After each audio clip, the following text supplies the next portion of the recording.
Katherine. Welcome back to my channel, Soverton Makery.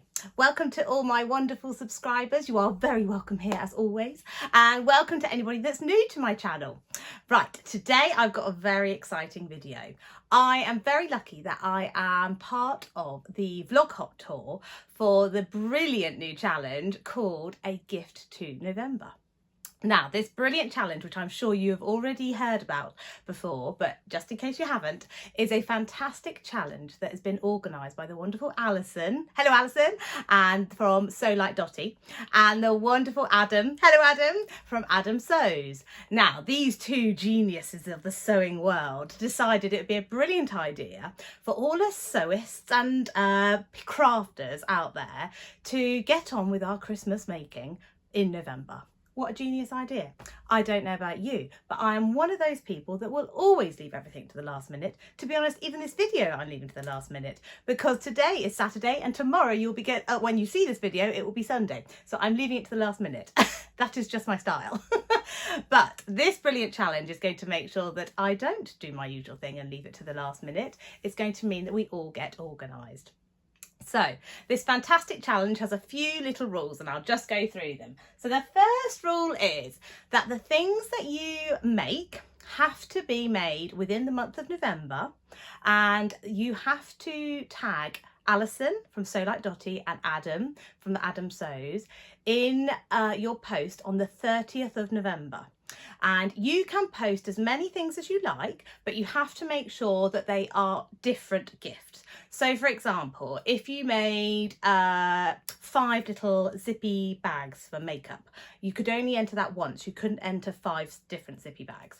But if you say make some zippy bags, I don't know, some pajamas, some bookmarks, or whatever you're going to make, you can enter those 3 different things as 3 different things into the competition.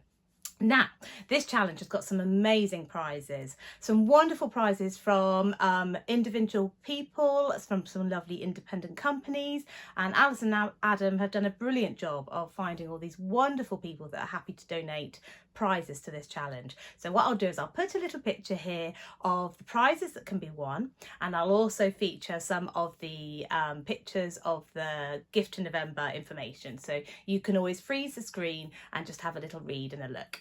So let me check, is there anything else that I need to tell you about?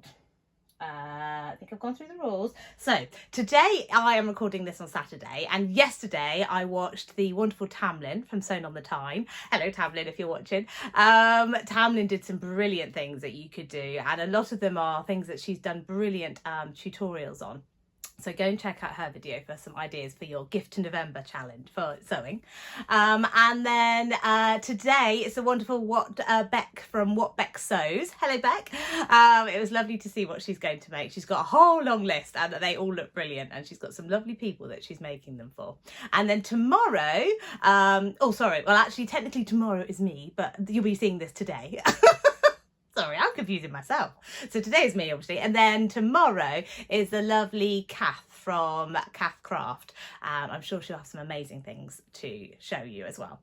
Right, so let me get on to what I am planning on making for Christmas this year. Now, there might be a few other little things, but I'm just going to show you what I am aiming to get done in November. I don't know about you, but I'm one of those people that will have a list as long as my arm of ideas, and mainly actually for children in my life. And every year I set this long list of children, all the godchildren, children we look after, our child, my niece and nephew. I had this massive list, and last year I got to the point and went, whoa. It was about the 20th of December. I was racing to get stuff in the post and I was like, why am I doing this to myself every year? So I've changed my rules on what I sew for people when. So and now I actually sew just for a few select members at Christmas, mostly Sebastian and my niece and nephew. You will see there are a couple of extras, but my list is a lot shorter than it was. And then any godchildren or lovely children in my life, I've decided that I'll sew for their birthdays, because that means it's a lot more spread out, and then there's not such a mad rush at Christmas, and it means I can take time to sew for the people that really, really I would like to give presents to. So I've tried to justify how I'm sewing this Christmas. And it's funny, I thought about this last Christmas. So let me go through what I'm planning to make. I've got a couple of other things that I probably will make, but they probably will end up in December. But I'm going to try and get the majority of my Christmas sewing done in November. So the first thing is for someone that I haven't even mentioned on that list. It's not a child, but it is for Sebastian's teacher at school. Now, I am one of those parents, and I have been brought up this way by my wonderful mum, hello mum darling, and my wonderful grandma, hello grandma if you are watching too. And we grew up, my sister and I, every Christmas would be making things to give to our teachers or to family members, and our teachers would always get a homemade gift. It would never be ridiculously extravagant, but it would be something that my mum or grandma had helped us put time into, so that our teachers got a lovely gift at Christmas or the end of term. So this year I thought I am going to make this on Sebastian's behalf for his teacher. Now his teacher is a wonderful lady, and she's extremely patient and kind, and is really helping support our little boy through his class in year 1, and I think she will really appreciate this present. So I'm going to make her with this amazing fabric. I don't know if you can see, it's got lots and lots and lots of simple additions and subtractions, all of which I think are perfectly aimed at year 1 children. There are even some number bombs for 10 in there, which Sebastian's currently learning, and I think Mrs. Barton, Sebastian's teacher, she's French, hence the accent, she's always like, good morning Sebastian, how are you? She's so lovely, I love her to pieces, and I love her accent. So I'm going to make her just it's a cotton jersey, this top, and I got it from the lovely Angela from Devon Thread Tales, and she was having a little D-stash a couple of weeks ago, and I saw this and thought, this is perfect. So I'm going to make Mrs. Button a lovely top. Now I'm going to go with something very simple because obviously I don't know her measurements. I can have a rough guess. I'd say she was a 10 to 12 and probably about 5'10", but that's only a guess. So I'm going to make her the Mandy Boat Tee by Tessuti Patterns. Now originally this came out as a one size fits all pattern, but they have now put out several different size brackets. I can't remember what they are, but I definitely bought it when it was a one size fits all technically pattern. I don't know if that's actually true, but that's what I bought it as. So I'm going to make that up for her, which is a very simple top. It's a very boxy top with a grown on sleeve that starts out here, and I think that will fit her, so that's what I'm going to do, and hopefully she'll quite like it, and I think she'll love wearing it at school with the children, and it might even help Sebastian and the other children with their maths. So that's the make number 1, and that'd be really good to get made up in November, because obviously term will probably break up, I'm guessing around the 18th, 19th of December, something like that, maybe even earlier, 16th, 17th. So I'd really like to get this one done. So it's done, ready for Christmas. My next make is going to be for my darling boy, Sebastian. Now, if you've been following me from the start, you will recognise this fabulous penguin jersey. Isn't it cute? It's got mummy and daddy, or mummy and mama, or daddy and papa penguins, and their little children penguins on there. And I'm going to make Sebastian some pajamas. I quite often make him pajamas, and I've noticed quite a few other people doing this vlogging tour are making pajamas for their children, and I'm going to make him some nice pajamas out of this. It's nice to give a new set of pajamas every year. So I'm going to make sort of a little bit of a hack of patterns that I use for pajamas. So I'm going to make the Rowan Tee top, and it'll be long sleeve, and I'll put little cuffs on the ends. And I'm going to make now I can't remember the name of it, but it is by Ikati Patterns. They do a free like jogger bottoms pattern, and it goes from I think age 2 up to 12, and it's a free one. So what I'll do is I'll link that down below, and it's a lovely little pattern. It's very similar to the Hudson pants by True Bias, and it's for children, and I made those for Sebastian last year, so I'll make those in the matching fabric as well. Right, so that's my other one. Now these are my last 2 makes, but I'm going to show you quickly what they look like when they're finished. So I am going to make out of these 2 lovely white towels, da-da, from Marks and Spencer's. I did want to go for John Lewis, but they were a lot more expensive, so I've gone for M&S, and they're lovely, lovely quality. And I am going to applique onto them. One of them is going to have this lovely elephant fabric, and that is going to be for my darling nephew Jago.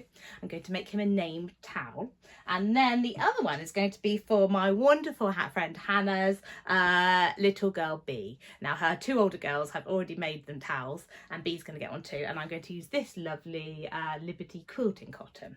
Now what I'm going to show you is what I'm going to do with those cottons. Is I'm going to applique their name like this. I'm hoping you can just about see the whole of Sebastian's name on here, onto a towel. So I've made loads of these. Obviously I've made one for Sebastian. This is his one, and what I do is I cut out the children's names in letters, I put them onto Bonder web, and then I stick them onto or iron them onto the towel, and then I quickly zigzag round. Now Sebastian's towel has been in the wash and in the tumble dryer, but as you can see, those letters are still looking pretty lovely, and he's had this for, I want to say, nearly 3 years, maybe even 4.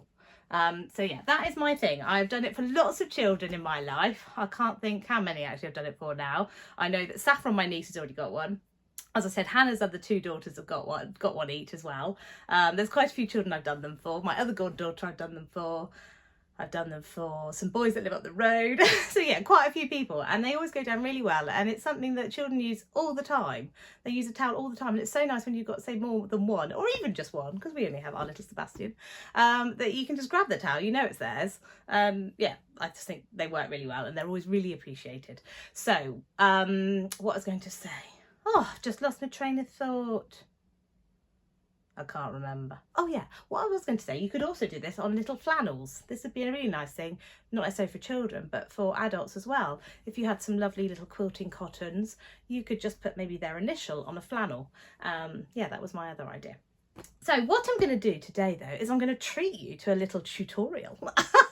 So I thought what I'll do is I'll get ahead and I'm going to make one of the towels with you. So I hope you enjoy this. What I'm going to do is I'm going to make Bee's towel. I'm going to make Bee's towel because I'm very lucky she only has 3 letters, which will make this tutorial a little bit quicker. So I'm going to use this lovely quilting cotton from Liberty and this lovely towel to make Bee her towel. And I will run you through the tutorial and show you how I make it. So let's get started. Right, so as you can see, I've got some little paper letters here that I have that I made quite a while ago.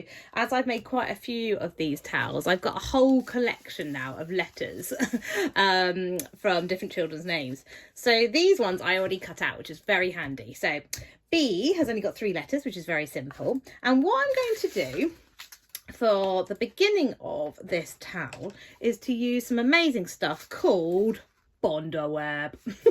So I don't know if you've used Bonder web before, but it is a brilliant piece of sewing kit that oh sorry, this is really rustly, isn't it, that you can use for sticking things onto another thing. So it's like double-sided sticky tape but for fabric. So what I'm going to do is I'm just going to cut off, sorry, should have prepped this a little bit, but as it's me, I always like to leave things to the last minute. So I'm just going to cut off myself a section. Put that rest of that roll away, back in my Bonder web tube. I bought a massive roll of this as it is so handy and much more affordable to do that. And if I can find where I bought it from, I will let you know. So Bonder web away. But as you can see, I've got this little bit out here. Right, let's just try and make sure you can see everything that I'm doing.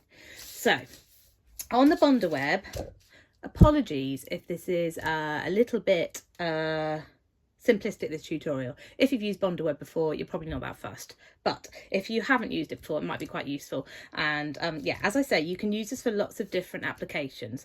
It's where you want to stick something else to something else, but in like a double-sided sticky tape kind of way. Now on your Bonder web, you've got what feels like a smooth side, which is the paper, and then on the other side is a rougher side. Now I don't think you're going to be able to see that. You might be able to see that. That is the glue there on the paper, and then on the other side it's just paper and it's not shiny, but it's smooth. You might be able to see that in the light. So yeah, this is the rough side, so that's the glue side, and then this side is just the paper side. Now what I'm going to do is, I always have to think about this, but let me check this is right. I think you have to put your letters on back to front. Now let me just check. So I'm going to put that on there, then I'm going to iron that onto the wrong side. This is how I think, to the wrong side of the fabric. Then I'm going to peel it off. Yes, and my letter will be that way round. Right, so yes, I have got that right. So we're going to trace these back to front. Now what I'll do is I'll quickly whiz this little bit up for you. Right, as you can see here, I have now traced my letters and they are back to front. Obviously, I hadn't thought about this. It's only the B that needs to be actually back to front because the E and the A are actually symmetrical. So, are they symmetrical? Well, you could do the E upside down. Sorry, excuse my barking dog in the background if you can hear that. Right, so what I'm now going to do, as I hope I do explain, I've just drawn it on with pencil. Don't use a heat erasable marker because it will disappear when we iron it. So I've used my pencil. This is a fabulous pencil I got from Sew Haley Jane. It says Queen of Sewing. I love this pencil. Right, so now I've drawn these on the paper side, I'm going to roughly cut them out. So just roughly, you want to have a bit of an edge there that you're then going to cut out more accurately on the fabric when you cut them out. Right, so there, got those cut out. Right, next job is I'm going to just be a little bit careful and check if this has a direction. Now, I think those flowers, see what you think, are going up that way. That stalk there, that stalk there. Right, so I'm going to say that is the top there. Right, so top there. So I'm going to put my B on like that. Let's move the ironing board a bit closer. Get rid of those letters a minute. So, let me check you can see. Oh, put my scissors back so they're out of the way. Right, where are my letters gone? Right, so I'm doing this awkwardly, but so you can see. Right, so I've got my B. Just double check my flowers going the right way out. Yeah, so B there. Got my E. I'm going to just trim a bit off there, otherwise I'm going to end up with a bit of glue on my ironing board there. So I'm just going to trim that up a bit there. There you go. As I say, it only needs to be roughly. There we go. Let's actually put those bits further together, because then I'll have a bit more room to play with, and I'll just trim the top of that A as well. Right, so now what your next job is to do is, with no steam, is to iron these on. So let's start with the B. So I'm going to iron on these pieces of bondweb onto the fabric. Glue side down, paper side up. Yeah, that's roughly for about 12 seconds, I think. 2, 3, 4, 5, 6, 7, 8, 9, 10, 11, 12. There we go, and then the last one, put my A on, I haven't got that folded over. 1, 2, 3, 4, 5, 6, 7, 8, 9, 10, 11, 12. Right. There. All good. Right, now, next job. Oh, I'm going to see. I'm going to just cut these out individually. Keep that, put a scrap there. Now, just cut out your letters individually. Now, we're going to cut these out. Now, you can still see the letters there with the paper, with the pencil marks.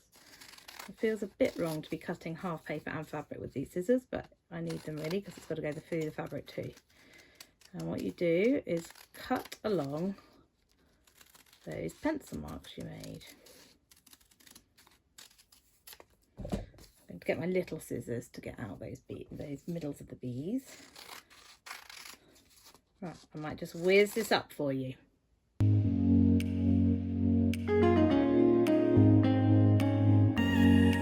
Right, so I've cut them all out now. So we've got all the letters spelling out B in this lovely fabric with all the flowers going the right way out. Woohoo, we're winning. Right, now what we need to do is, let's just tidy up the area first, honestly. Right, get rid of those scraps. And then what you need to do, I'm just going to get rid of the ironing board now, because it's a bit busy, is what we need to do is we're going to peel off the paper backing. And then this will reveal the glue side. So what I find, it's best to try and get a little corner going. And then as you peel it off, you will hear that is the paper leaving the glue. I don't think you'll be able to see it, but now there is a glue side now attached to the fabric now. Ooh, you know what? It's not coming off the end very well there. What I'm going to do is iron that on a bit more. I'm wondering if I didn't iron it for quite long enough on the A. Let's see. Might be that they're all not. So yeah, what I do is I tend to fold until you get a corner that's releasing. Look, like that. Well, you know what? The glue has not stayed on there very well either. Right. I'm going to give these all a quick iron again. I think maybe I didn't use quite enough heat to bond that glue. So let's really bond it down. Put it down for a bit longer. Sorry, let's whisk this. Right, that seems to be working better now. So I will try again at peeling these off. So I think maybe what I hadn't done is glued it on for quite long enough. So maybe try it for 20 seconds, not 12. Right, let's try and peel off this B again. Right, let's see if it comes off a bit easier. Yes, that's coming off so much easier now. So yeah, the glue is all now adhered to the fabric, and that's why the paper is coming off. Right, let's do the E as well, and then we can get sticking them onto the towel. Oh yeah, that's coming off like a dream now. Ta-da! Right, so let me get the towel and let's place these on. So what I like to do is find the centre of the towel, which is here. I'll just mark a pin with that there. So just marked that centre mark with a pin. Now what I'm going to do, move these letters out of the way a bit. Move the ironing board back. Rid of my scissors. Just talking to myself. Right, got my ironing board here now. Now I've got my centre point marked there. Oh, let's get my letters. Where's my A gone? Oh, I've lost my A. This is a great little tutorial, isn't it?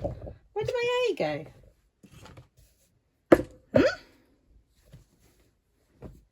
Hold on, excuse me, I'm just having a mad moment. Oh, it's there. Phew! Sorry, couldn't find it.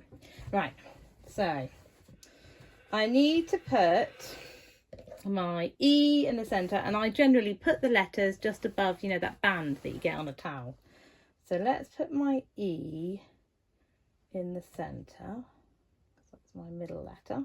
So if you're doing a longer name, put your middle letter of your name in there and then space them out. Now I like to get, let me move you in a bit so you can see. I like to get them so that the bottom of the letters are an equal space away from that bottom line, from this band. So,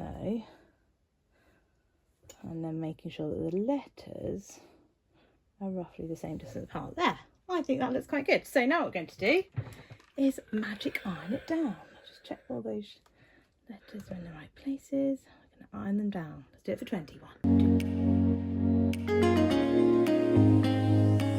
Right, now excuse the iron marks, that'll all fluff up for me. Now, they are stuck down. So get rid of that little thread there. Right, now next job, we're going to go over to the sewing machine and I'm going to zigzag all the way around here. So I'll show you on the first one. I think I'll show you the A. It's quite easy to get around. And then I will whiz up and show you the rest of them. Right, here we are at the machine. So what I'm going to do is I'm going to put it onto my zigzag stitch. And my length is at 2. I think I might just drop that down a bit. And then my width, I think I'll put down to 4. Right, and I've threaded, I haven't threaded on the machine. I thought I had. I threaded the bobbin quickly before I started filming. I forgot to actually thread my sewing machine. But I did remember to change the sewing needle, as there was a jersey one on there before. Right, and then what we do is get the towel into a position where you can start zigzagging. Lift this up. Sometimes I found that you can sometimes catch the loops on the towel if you try and drag it through, if there's not enough room. So yeah, just beware of that. Right, and then I'm going to line up the middle, so hopefully the edge of my stitching will hit the edge of my fabric. And let's go. Oh, Oh, no, there. My foot pedal wasn't plugged in. Right, let's go.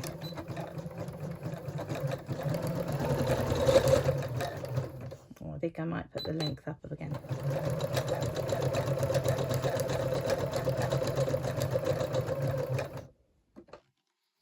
And when you get to the edge, put your needle down so you can get around the corner. There we go. And then you're just going to keep going till you've got all the way around your letter.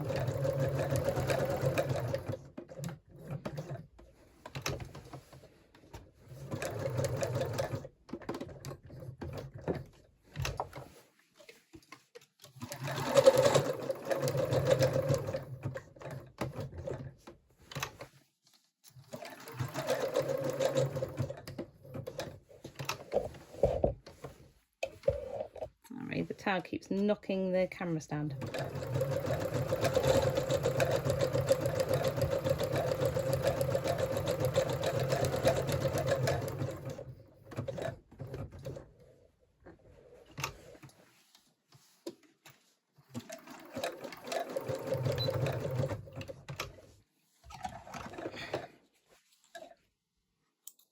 Right, now I've shown you that, I'm going to whiz up the rest of it.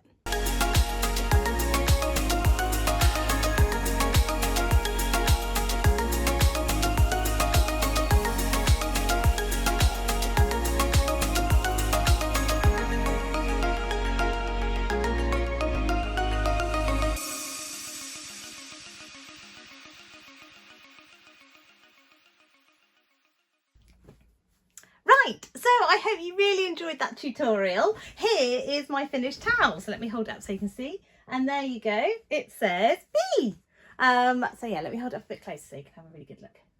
Hopefully that's all in shot. Apologies if it's not, and I'll put a lovely picture in. So yeah, oh, I've missed one loose thread, but yeah.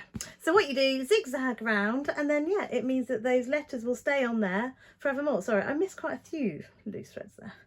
But yeah, I have made quite a lot of these, and the oldest ones I've made are for the children that I look after at work, and they are, the towels I'd say are coming up for their 8th year, and they are still going strong, and they get washed every week because they get washed by me, washed every week and tumble dried every week, and their letters are still staying strong. So this is a great way to personalise children's towels. They can even be used for, say, swim towels, so that children identify their towel quickly if they're swimming at swimming lessons.